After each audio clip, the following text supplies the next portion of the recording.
কালকে আমাদের মমতা আপা সে তাদের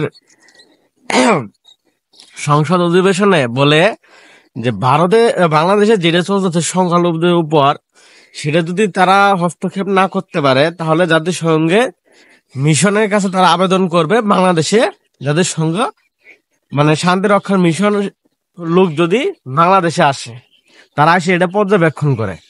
এখন আমার তাদের কাছে প্রশ্ন,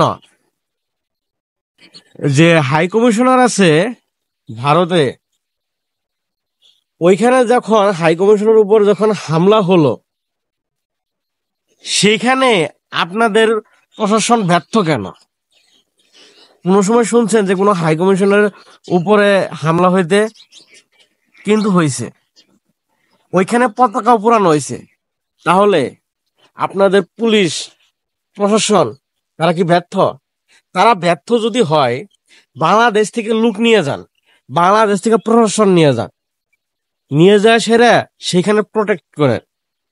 যে ওই হিন্দু মুসলমানের দাঙ্গা সৃষ্টি করা চাইছেন আপনারা, যদি তাও না হয়, বাংলাদেশ থেকে যদি না যেতে পারেন, তাহলে জাতিসংঘের মিশন আপনাদের কাছে নিয়ে আসেন, নিয়ে এসে সেরা ওইখানে আপনারা প্রোটেক্ট করেন। কারণ আপনারা তো ইচ্ছাকৃত ভাবে হাই কমিশনের উপর আক্রমণ করছেন। এক করছেন পেট্রো বাংলায়, আর একটা করছেন আগরতলায়। আপনাদের ওই হিন্দু মুসলমানের যে দাঙ্গা, এটা আপনারা প্রমাণ করতে চাইতেছেন। আরে ভাই, আপনাদের যখন এত এত সমস্যা, বাংলাদেশে আসেন, বাংলাদেশে এসে স্বচক্ষে দেখে যান, বাংলাদেশে এসে লোক জিজ্ঞাসা করেন। আপনারা যে সংখ্যালঘু চিনলেন, আপনাদের দেশে 7 রাজ্যে কি হয় এটা কি একটু খোঁজ খবর নিতে পারেন না? 7 রাজ্যে কি সমস্যা হইতেছে প্রতিনিয়ত?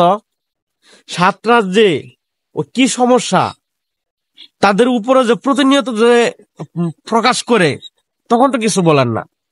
যখন চীনে মুসলমানের সঙ্গে সমস্যা হইলো, তখন তো বলেন না যে সংখ্যালঘু। বাংলাদেশ নিয়ে আপনাদের এত সমস্যা কে? বাংলাদেশে যদি না সরকার বলে আপনাদের যে রেল লাইনের প্রকল্পটা করছেন সেটা আপনারা দিব, তাহলে আপনারা হিন্দু মুসলমান খেলা আর সংখ্যালঘু খেলা আপনারা তাহলে চুপচাপ হয়ে যাবেন গা। বিজিবি মানেই ওই আপনাদের মিথ্যাচারী প্রকাশ করা। আর আপনাদের যে সংবাদ মাধ্যম, এরা তো প্রতিনিয়ত মিথ্যাচার করে, একটা কথা তো সত্য বলে না। এরা যদি সত্য কথা বলে তাহলে তো এদের ভাত নাই। এরা ওই যে হিন্দু মুসলিম যে দাঙ্গা, এগুলা তারা ওগুলা করতে পারবো না। কারণ তারা চাইতেছে যে হিন্দু মুসলমান একটা দ্বন্দ্ব সৃষ্টি করার জন্য। তাদের রাজনীতি এলো এটা, এই গত কয়েক বছরের রাজনীতি এটা। এখন মমতা ব্যানার্জির যে প্রশ্ন, আপনি কি কোনো সময় বাংলাদেশে এসে দেখছেন? আপনাদের দেখতে হবো না।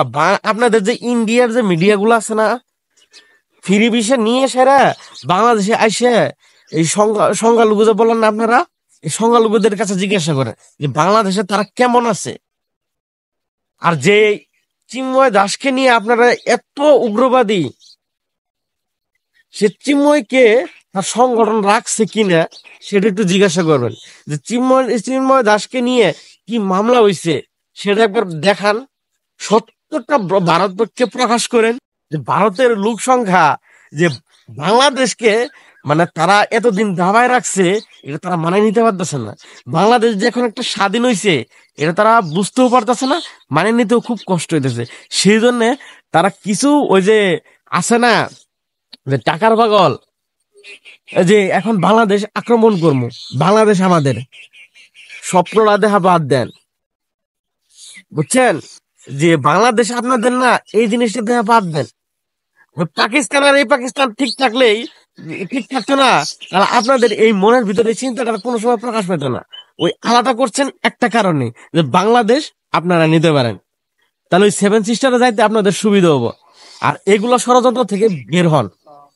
যে চিন্তা করেন, বাংলাদেশ এখন স্বাধীন, বাংলাদেশকে আমরা যা বলবো তা তারা মানে নিতে বাধ্য না। খুদা হাফেজ।